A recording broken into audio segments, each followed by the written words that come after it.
Matapos ang pagdiriwang ng Pasko, ang dagsa naman ng mga pasahero para sa pagdiriwang ng bagong taon ang pinaghahandaan ng pamunuan ng PITX.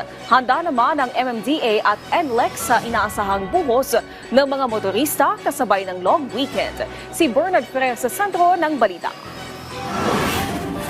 Pinaghahandaan na ng Parañaque Integrated Terminal Exchange o PITX sa mga biyahero ngayong bagong taon.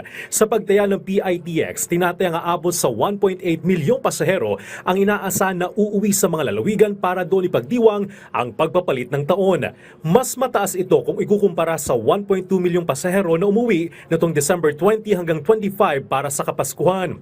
Kabilang sa mga lugar na binabantayan nila ay ang pauwi sa Bicol, Mindoro at Baguio. Ang usual naman po na nag-fully book dyan na nag-advance booking is for Bicol region. However, marami pa rin naman po tayong available trips.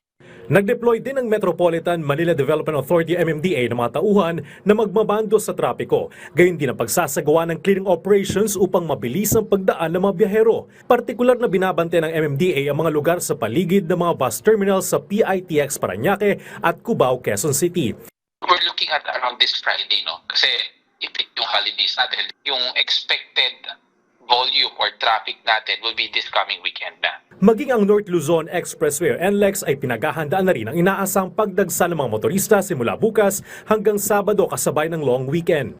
Inaasahan po natin na pagdagsa is aakyat po ng around 10% po yung volume natin for the day, daily average volume po. Pinapalalahanan ng mga motorista na maagang pumunta sa mga terminal. Mainam din kung nasa kondisyon ang gagamiting sasakyan, partikular ng mga private motorist upang maiwasan na maabala sa biyahe. Bernard Ferrer para sa Pambansang TV sa Bagong Pilipinas.